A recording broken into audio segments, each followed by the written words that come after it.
Yes, I'm Isabelle Adams, and with my colleague here, Amara, I share the role of coordinator of the Colombia Aboriginal Research Development Unit.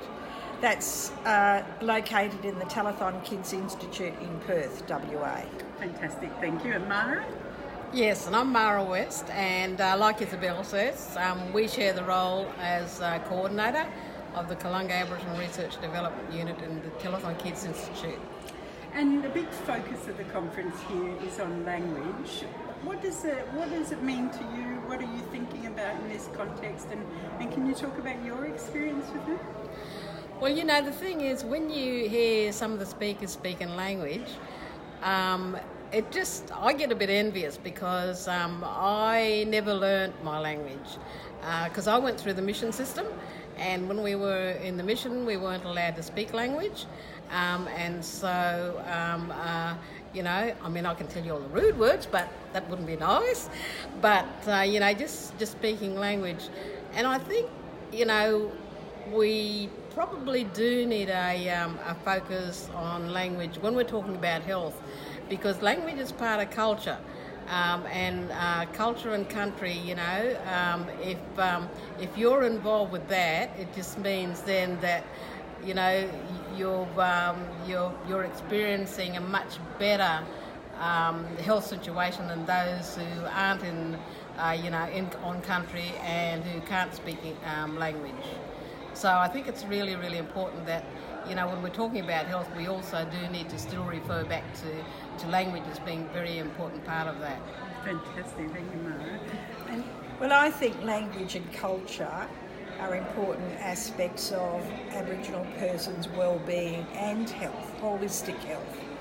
And like Mara, I wasn't able to learn my vernacular language because I didn't live on country, and I was raised in a time when speaking your own language was not allowed. However, we now have rejuvenation of language over many years, and I feel that it's important where there is language and country, and particularly in a lot of our remotes and regionals and even urban situations, children should be encouraged, and there should be a program of learning about their culture and language as early as preschool and kindergarten years.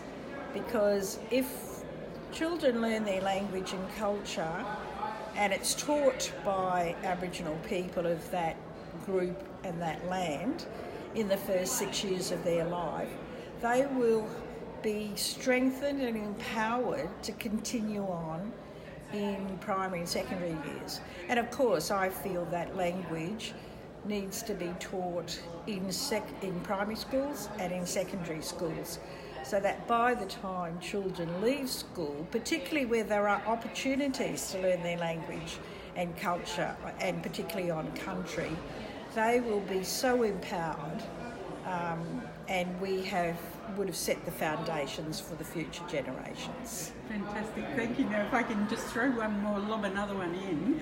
We're only on day one so far, but any takeaways from the conference so far? What stood out to you? Well, like Mara, I've attended two presentations where it was done by language speakers, the women in particular, and it was so heartening to hear their story told in their language, even if it needed to have interpretation by somebody else. But it's empowering. It was empowering for them, and it's empowering for their audience to understand that language and culture is important. Did you go there deliberately, or you just happened to be at those? No, I chose those. And why did you choose? Well, I wanted to get a sense of their presentations, but I also wanted to get a sense of the response from researchers sitting in the room, because that's who we work with. And some of those, and both of the presentations were good examples of how we expect researchers to work with Aboriginal people. Oh, fantastic, thank you. Mara, standouts? I think the Literature Conference is always exciting, and I think it's one of the best conferences around. Mind you, it has you on the go because you're running between sessions.